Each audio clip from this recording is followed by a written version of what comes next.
Neville Goddard and the lottery. This combination unsettles many people. There are those who claim he never addressed the subject. There are those who invent methods he never presented.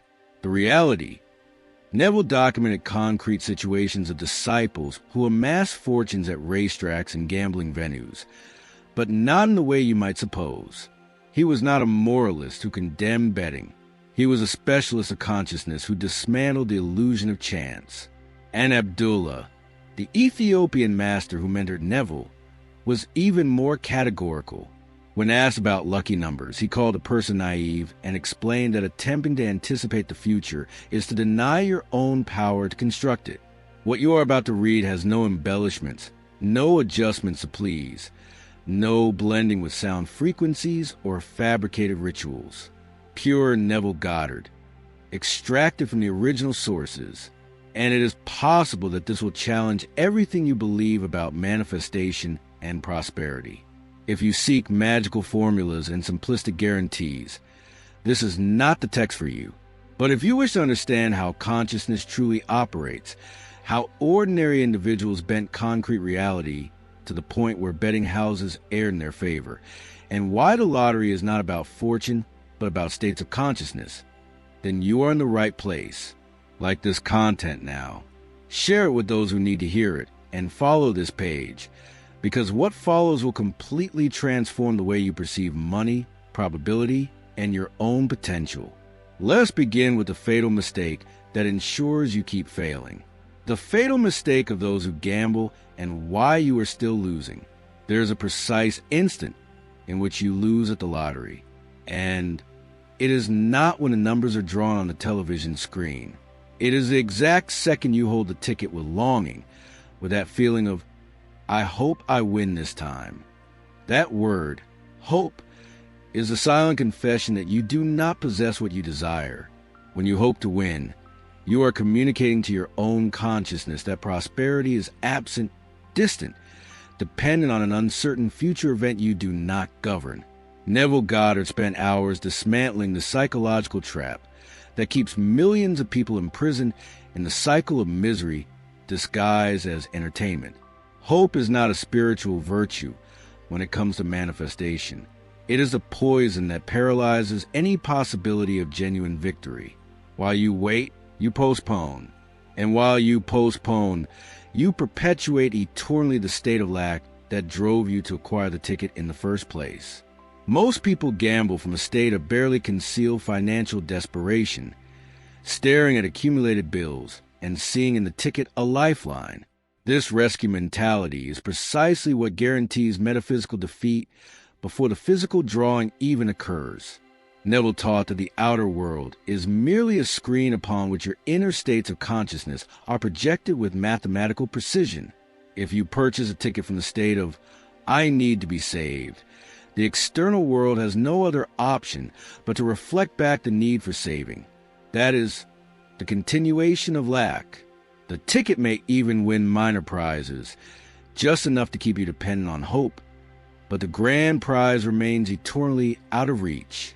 What the lottery industry sells is not merely numbers printed on paper. It sells the illusion of accident, the fantasy of chance. Billions are spent annually by people who sincerely believe that luck is an external, capricious force that may or may not smile upon them. Neville destroyed this belief with a radical assertion.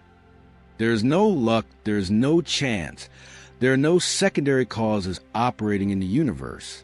There is only one cause, human consciousness, and more specifically, your individual consciousness at this exact moment. When you confer power upon the drawing of the balls, the system's algorithm, the energy of the day, you are committing metaphysical idolatry. You are venerating a false idol, transferring the power that resides within you to an external mechanism that possesses no force whatsoever. And while you worship that idol, it remains impotent, because all the power you attribute to it is power you are stealing from yourself. The true question is not how to triumph at the lottery, but rather why do you still believe you need luck to be prosperous? And the answer to that question reveals an entirely different posture that few gamblers possess: the dry leaf. the aristocratic attitude that precedes any conquest. In one of his most revealing lectures, Neville shared an apparently simple story that contained one of the most profound secrets about the psychology of wealth. He was driving to the racetrack with a friend, both naturally thinking in terms of winning. When she shared advice her father had given her, her father said, "If you had only $1 and were obliged to spend it, do so as if it were a dry leaf and you the owner of limitless forests." This metaphor was not merely poetic. It was a precise technical instruction about the state of consciousness necessary to manifest prosperity. The dry leaf is disposable, insignificant, irrelevant, because the source, the forest, is inexhaustible and remains intact. The man who spends his last dollar with this posture is not being reckless. He is operating from a state of consciousness that has already assimilated the condition of infinite abundance. Most people who purchase a lottery ticket do precisely the opposite, clutching every cent with apprehension, calculating whether they can afford to play. This hesitation, this fear of losing the betting money, is the signature of the poverty state of consciousness engraved in every cell of the body. When you deliberate whether or not to spend a certain sum on a ticket, you are declaring that amount to be significant, that losing it would make a real difference. You are communicating to the universe that you do not own limitless forests, and reality, being a faithful mirror, reflects back that scarcity with absolute precision. Neville taught that the law of reversibility operates in both directions. Just as feeling creates reality, the reality you assume creates the corresponding feeling. If you act like a destitute man, wavering and calculating, you feel destitute. And feeling destitute, you create more destitution in an endless cycle. The paradox of manifestation that Neville revealed is that in order to win, you must not need to win in a desperate manner. This statement seems contradictory to ordinary logic, but it is the master key that opens every door to abundance without exception. When you desperately need something, that need generates tension, a contraction, an energy of scarcity that repels the object of desire. Indifference to the specific outcome of an individual bet is not apathy. It is a symptom of a consciousness that already recognizes itself as wealthy, regardless of what happens with that particular ticket. The man who owns limitless forest does not anguish over a leaf that falls to the ground and is lost in the wind. He can discard it with a negligent gesture, knowing that millions of other leaves remain on the trees, and that new leaves will sprout in spring. This posture of aristocratic disdain for loss is, paradoxically, what consistently and predictably attracts gain. Attention. It is not being suggested here that you use money in the physical reality in an irresponsible manner. On the contrary, our work is entirely imaginary. Can you visualize yourself right now, feeling fully immersed in the scene in first person, acquiring a brand new imported automobile just launched this year? Can you see yourself residing in a high-end mansion in your own country? Can you imagine yourself being the owner of your very own private jet? That is precisely what we are discussing here. Evidently, you did not need to spend a single cent to acquire the car, the mansion, or the jet in your imagination. Therefore, understand this.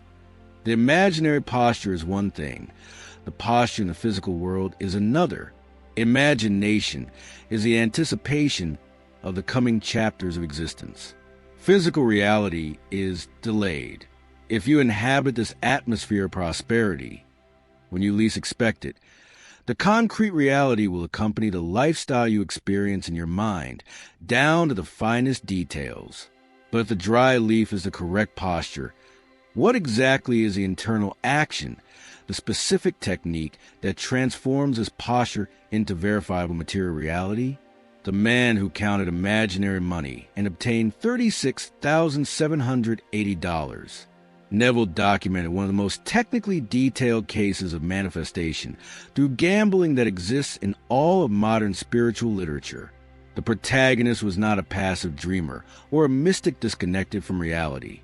He was a methodical man who decided to test the law in one of the most brutally realistic environments possible. He established a precise financial objective. to transform $200 into $11,533 through a progressive betting scheme. The exactness of those numbers was not arbitrary. Neville always emphasized specificity in the definition desire as a focal point for human attention. What makes this case extraordinary is not only the financial success, but the methodology applied with scientific rigor. The man did not visualize the horses running, did not attempt to capture the energy of the racetrack, did not use instruments or astrology to select the winning animals. He completely disregarded the means, the races themselves, and concentrated exclusively on the already accomplished outcome. Every night, before falling asleep, he engaged in what Neville called imaginative accounting, visualizing himself seated at his table with stacks of money. They were not abstract or nebulous piles floating in his mind. They were 12 specific stacks, each containing physically tangible banknotes. 11 stacks contained exactly $1,000 each, and the 12th stack contained $533. The visual precision was important, but what Neville emphasized as absolutely fundamental was a tactile sensation, the engagement of all 5 senses in constructing the scene. The man did not merely contemplate the money. He touched it with his imaginary hands, perceived the texture of the paper, the weight of the stacks, the resistance of the edges as they were counted. He heard the subtle sound of paper brushing against paper. He breathed in the distinctive scent of new money. He felt the emotional satisfaction of possessing that sum.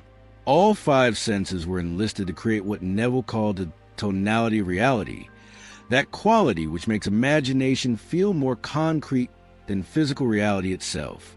This was not passive fantasy. It was an active appropriation, and the distinction is fundamental to the success or failure of the technique. To fantasize is to imagine something you hope to have in the future. To appropriate is to imagine something you already possess in the present, and that subtle distinction changes everything. The material result was astonishing, not only for the success, but for the manner in which physical reality contorted itself to accommodate the intensity of the man's consciousness. He did not receive the $11,533 he had imagined. He obtained $36,788, more than triple the visualized amount. How did this occur? Part of that excess gain was due to an administrative error, the duplication of a winning ticket that paid twice. To an outside observer, this would appear to be extraordinary luck or a favorable clerical mistake. But for Neville, there are no errors in the universe, only perfect manifestations of states of consciousness. And this leads us to a crucial warning that few consider. Why did Neville say never to visualize the lottery? There is a statement by Neville Goddard that provokes immediate confusion in anyone who comes to his teachings expecting a magical formula for winning. He asserts categorically, if you are in debt, what is the solution? That you win the lottery, or that an uncle dies and leaves you his fortune? No, the end is that you are free from debt. At first glance, this appears to be a direct prohibition against visualizing winning the lottery. But Neville was not a moralist who forbade things. He was a specialist of consciousness who warned about application errors that guarantee the failure of manifestation. The issue is not that the lottery is evil or impossible to manifest. The issue is that focusing on the lottery as a means is a metaphysical trap. When you determine the means, you restrict omnipotence. You close all other doors through which wealth could naturally flow. When you declare, I want to be free from debt to the lottery, you're stating, I only accept financial freedom through this specific channel and no other. The juxtaposition Neville draws between winning the lottery and an uncle dying is not accidental. It is deliberately provocative to illustrate a crucial point. He is equating both occurrences as logistical speculations of the rational mind, which attempt to solve problems through specific external events. The rational mind, when confronting a debt, immediately begins calculating. How can I obtain money quickly? Lottery, inheritance, an unlikely salary increase. But all of these are external solutions that maintain the individual in the position of cosmic beggar. waiting for something outside of them to transform their situation. Neville taught the opposite. The transformation must happen first within, in the state of consciousness, and then the external world reorganizes itself to reflect that internal change. When you are free from dead-end consciousness, when you feel, see, and appropriate the state of someone who owes nothing to anyone, the physical reality has no other option but to manifest that freedom, and the means by which this occurs are infinite and unpredictable. It may be a business idea that emerges in your mind, a forgotten investment that appreciates, a professional opportunity, an unexpected tax refund, or yes, even a winning lottery ticket. But when you fix your mind obsessively on the ticket, you are telling infinite intelligence, ignore all those other possibilities, and this creates a blockage that prevents manifestation from flowing along the path of least resistance. The danger of focusing specifically on a lottery is that you inadvertently close all other avenues of manifestation that could be swifter and more efficient. Imagination possesses unfathomable pathways, routes that your conscious mind could never conceive or anticipate. When you insist on specific means, you transform a simple objective into a compound objective. Now you must manifest not only the wealth, but also the specific means by which it will arrive. And if you do not possess the consciousness of someone who regularly wins the lottery, you have created an internal conflict that can completely paralyze manifestation. But there is an even darker danger that few consider. The man who died upon winning. The risk of manifestation without naturalization. There is a story that Neville cited frequently as a stern warning about the dangers of manifestation without adequate preparation of consciousness. It was a story of a man who perpetually sought riches, who spent years obsessed with the idea of winning the lottery, concentrating all his mental energy on a single objective, which he achieved. Through intense concentration, through obsessive visualization, he precipitated a victory of $500,000, a considerable fortune. But the result was not joy, not freedom, not the realization of the dreams he had nurtured for so long. The result was catastrophic. He collapsed and died the moment he received the prize. His heart simply ceased to beat. His nervous system was incapable of processing the shock between the internal reality of poverty he had inhabited for decades and the sudden external reality of extreme wealth. He had manifested the money, but had not manifested the consciousness of someone capable of possessing that money, of living with that prosperity. This story is not an urban legend or a moral parable about greed. It is a case that illustrates a fundamental technical principle in Neville's teachings. The need for naturalization means making the desired state so familiar, so habitual, so integrated into your identity, that when it manifests physically there is no shock. The man who died had not naturalized wealth. He had naturalized the desperate pursuit of wealth, the obsession, the lack. His identity was built around being someone who yearned for money, not someone who possessed it and knew how to live with it. When the object of desire finally arrived, his nervous system and psychological structure collapsed because there was no self prepared to receive it. Neville insisted that the visualization process is not merely about creating external reality. It is about expanding internal reality so that it can accommodate the fulfilled desire. When you practice sensory imagination every night, feeling wealth, touching it, living within it, you are gradually expanding the vessel of your consciousness. You are wearing the skin of the new state, and at first, that skin is uncomfortable, strange, like a garment that does not fit. But with repetition, it begins to adjust. You begin to move naturally within it, and eventually it becomes your second nature. When this happens, when prosperity becomes as natural as breathing, then physical manifestation is not a shock. It is a quiet recognition. You do not exclaim, "I cannot believe it." You simply think, of course, I knew this was mine," with the serenity of one verifying an already known fact. That calm certainty is the signature of a well-naturalized manifestation, and the distinction between the man who died and those who win and prosper lies precisely in this process of internal preparation. But if naturalization is fundamental, what could be said of the mystical figures who supposedly taught the prediction of winning numbers through occult systems? Abdullah and the destruction of numerology. There is no lucky number. Abdullah, the enigmatic Ethiopian Jewish master who mentored Neville Goddard in New York during the 1930s, is frequently surrounded in an aura of mystery. Modern students desperate for shortcuts often speculate about whether Abdullah taught secret techniques of numerology, Kabbalah, or astrology to anticipate lottery numbers. This speculation is not merely mistaken.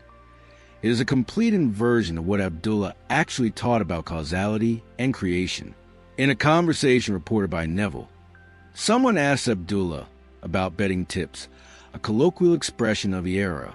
Abdullah's response was a direct and blunt rejection of the idea of predictive clairvoyance. "You are a fool. If I could read the future, would I be here? No, I would be betting money." Abdullah was asserting that if he possessed the power to see a fixed future and anticipate results, he would be the wealthiest man in the world. This passage is absolutely fundamental to dismantling the mythology that has formed around these teachings in recent years. Abdullah did not teach reading the future. He taught creating the future through present assumption, and the distinction is immense.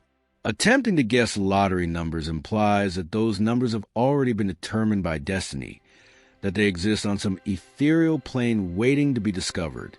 That is a philosophy of determinism, the belief in a fixed and immutable future that you can only attempt to glimpse. Abdullah and Neville taught the radical opposite. The future is plastic, malleable, non-existent, until it is solidified by present assumption. There are no numbers destined to be drawn. There are only numbers that will be drawn as a consequence of the dominant states of consciousness of the participants at that moment. The master does not attempt to guess the winning number. He appropriates the state of winner, and the future rearranges itself to produce the numbers that correspond to that state. Causality flows from consciousness to event, never from event to consciousness, and this completely inverts the traditional approach. Abdullah was particularly fierce in his rejection of external systems, teaching that the I Am is the only operative power in the universe. Any technique, ritual, or system not grounded in the conscious assumption of being what you desire to be is a waste of time at best. If you use numerology to select lottery numbers, you are operating under the premise that numbers possess inherent power, that certain combinations are auspicious. But from where does that power come? If you answer from universal vibrations or cosmic frequencies, you have just externalized power, transfer it to something outside of you. You are stating that something external, numbers, stars, cards, possesses more force in your own consciousness. And Abdullah would say you are a fool, not because you are ignorant, but because you are voluntarily blinding yourself to your own divinity. The true numerology of Neville is the numerology of imaginative specificity, like that man who visualized exactly 11 stacks of $1,000 and one of $533. But that specificity serves only to create sensory reality in imagination, not to anticipate numbers that already exist. And this brings us to the modern distortions that contaminate the original teaching. Frequencies, subliminals, and scripting. What Neville never taught. The digital era, particularly through video platforms and online forums, has generated a proliferation of techniques attributed to Neville Goddard that, upon scrutiny, diverge significantly from his original teachings. The most dangerous trend is the obsession with frequencies, audio recordings at 432 Hz, 528 Hz, or other specific frequencies, supposedly for attracting money or aligning vibration. Neville completely rejected the idea of external causes possessing power over human consciousness. The vibration he mentioned was a consequence of the state of consciousness, of the internal feeling, not a physical cause induced by sound waves. When you believe you need to listen to a specific audio recording to manifest wealth, you are transferring the power of God, which is imagination within you, to an audio file.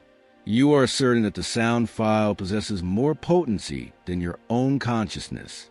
and that is metaphysical idolatry in its purest form.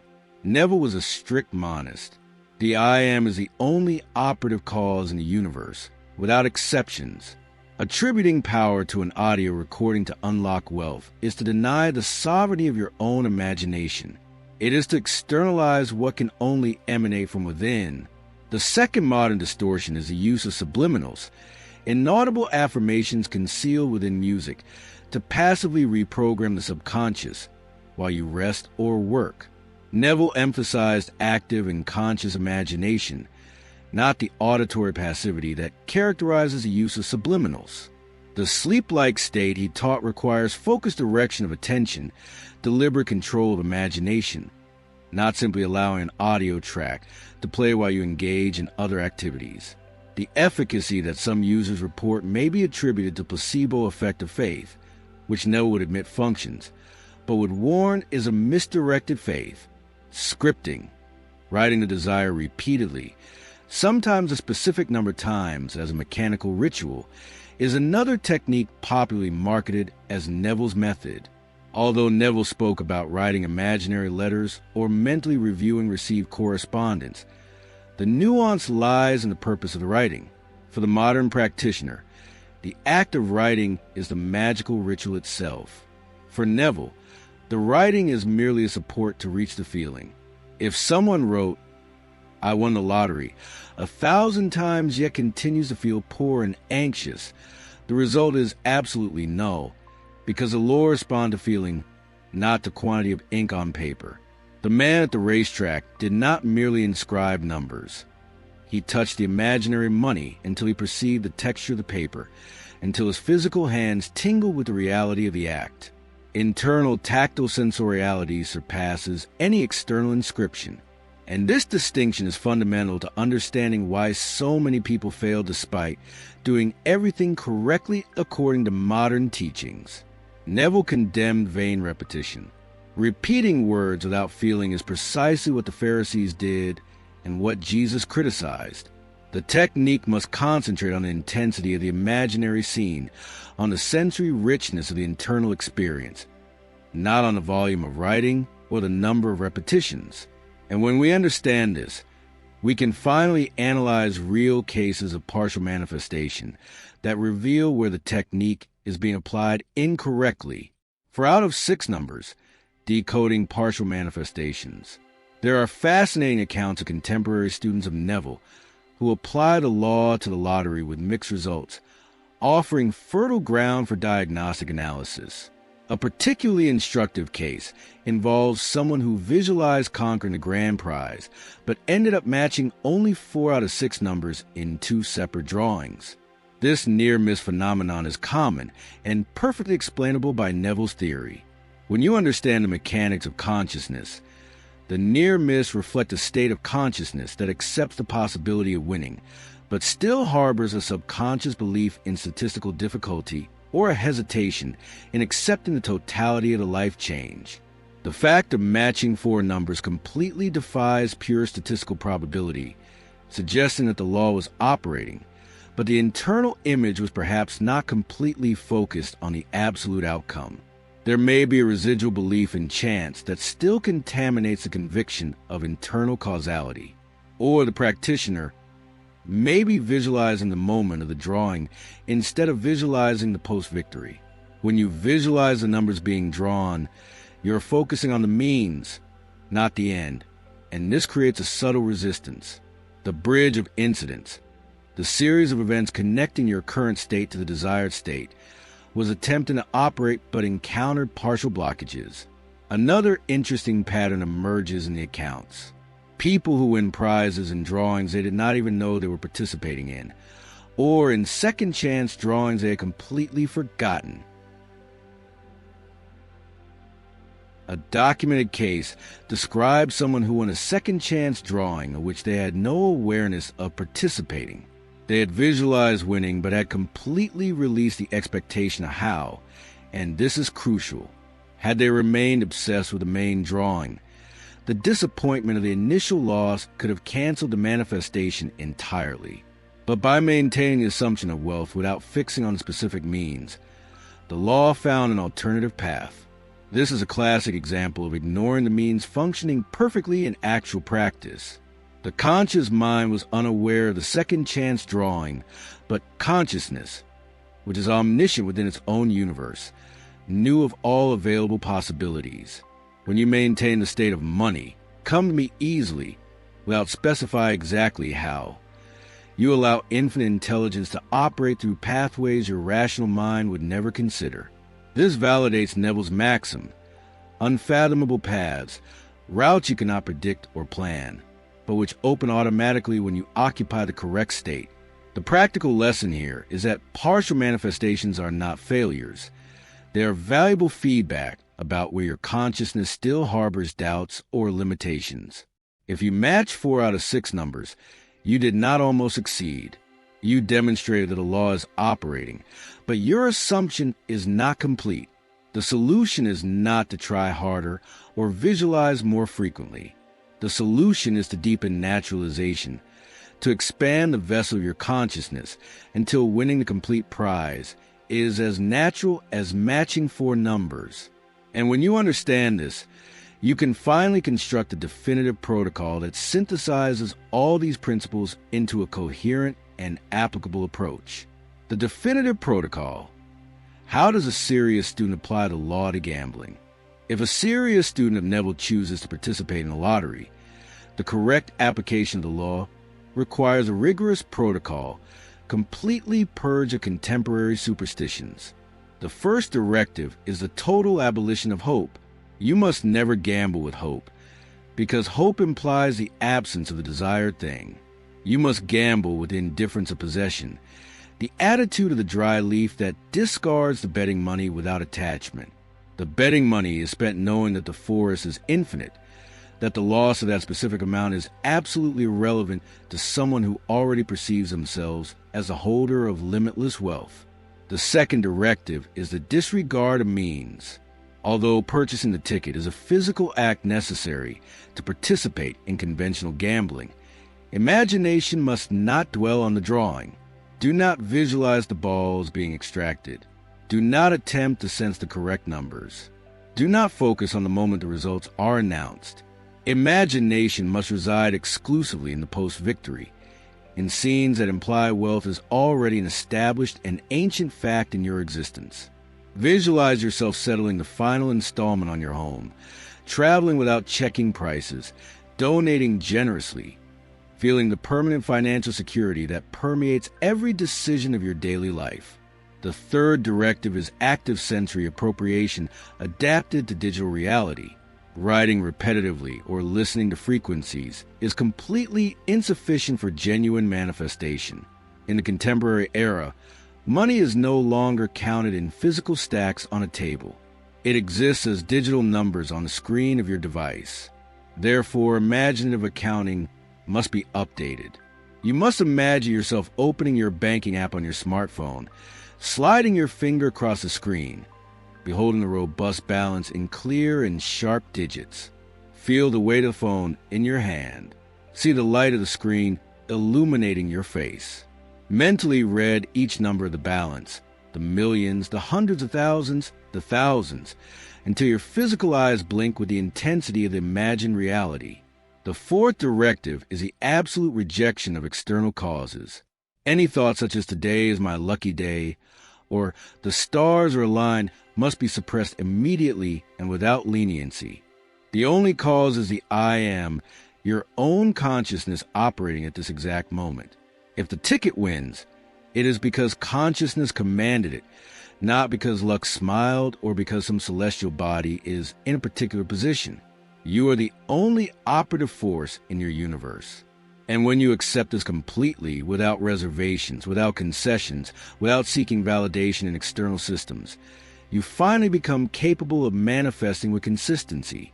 The construction of the ideal imaginary scene must follow specific criteria adapted to modernity. It must imply the antiquity of wealth, not the novelty of gain. Instead of visualizing yourself exclaiming with joy upon discovering you won, visualize yourself in everyday situations that would only be possible if you had already been prosperous for some time. distractedly scrolling through your banking app while having coffee, receiving notifications of investment returns, transferring significant amounts to family members with the same ease with which someone pays a utility bill. Imagine yourself making a generous transfer to a friend in need without hesitation, without checking the balance, because you know there are millions there. Feel the cold texture of the smartphone glass. Hear the subtle sound of the completed transaction notification.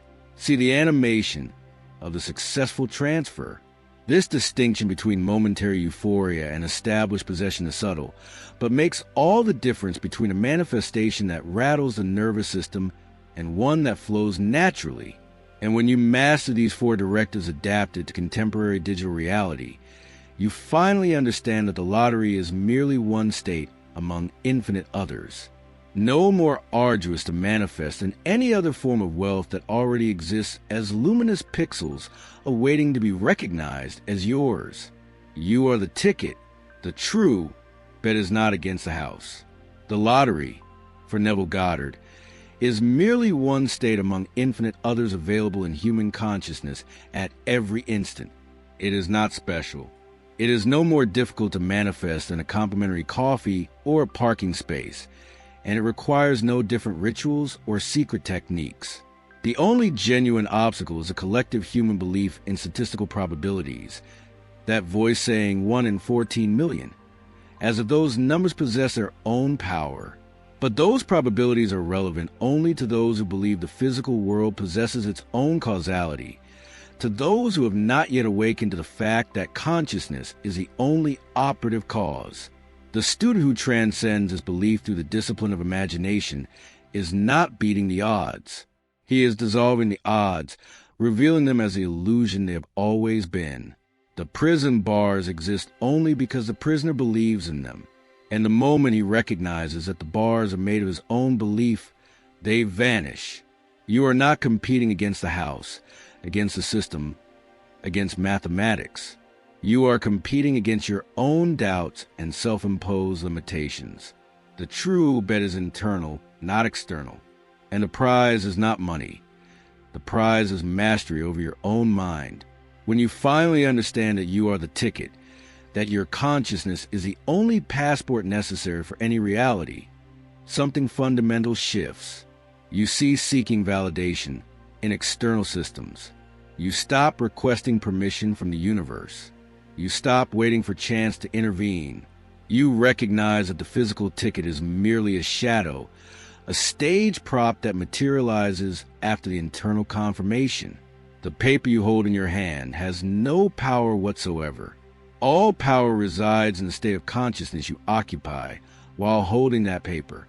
If you hold it with anxious hope, you perpetuate scarcity. If you hold it with the indifference of the dry leaf, you manifest a forest. The wealth that arrives through the lottery, when manifested correctly, does not differ from the wealth that arrives through any other channel. It is simply the materialization of a state of consciousness you already occupied. Money does not transform who you are. It reveals who you already were in consciousness before it arrived. If you were poor in consciousness and won the lottery, you will lose everything rapidly, as the statistics demonstrate repeatedly. If you were prosperous in consciousness and won the lottery, you will simply receive one more confirmation of a truth you already knew. The lottery is not the solution to poverty. The transformation of self-concept is the solution, and the lottery may be one of the infinite means through which that change expresses itself.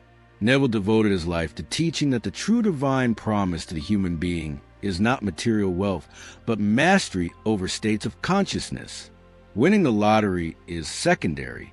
Winning control of your own mind is the true prize. When you can move between states at will, when you can occupy the state of wealth regardless of your bank balance, when you can feel free even before being physically free, you have discovered the secret that transcends all games of chance. You have discovered that there is no chance, no luck, no accident. There is only consciousness creating reality, moment to moment, state to state. And here's a final truth that few comprehend. True wealth demands no spotlight, requires no public recognition, depends on no external validation. You can manifest millions and exist in absolute silence, without anyone knowing, without anyone commenting, without your life becoming a spectacle for others' consumption. Discretion does not diminish the manifestation. It protects it. When you win and remain anonymous, you keep the power where it has always resided, within you, away from curious eyes that drain energy, far from opinions that attempt to redefine your reality. Silent wealth is the most potent, because it needs to prove nothing to anyone. Now, if you have read this far and something within you recognize the truth of these words, there's a simple yet powerful act you must perform. Write in the comments, "I possess limitless wealth." Do not write with the hope that this will come true in the future. Write it as a declaration of a fact that is already true right now, in this moment.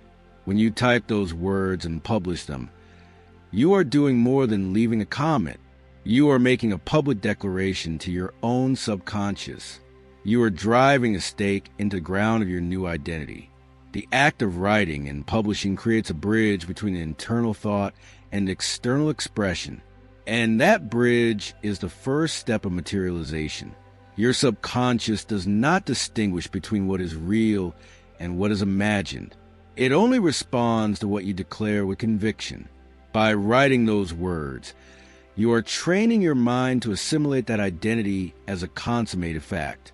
An external reality will have no other option but to reorganize itself to reflect that truth, whether it is delivered through a winning ticket or through 1,000 other unfathomable paths. Wealth will arrive inevitably, because the law never fails those who apply it with unwavering faith in the supremacy of consciousness over all external appearances. And as you walk this journey of appropriation, carry with you the immortal words of Florence Scovel Shinn, which echo the same truth Neville taught for decades. Nothing is too good to be true. Nothing is too wonderful to happen. Nothing is too good to last.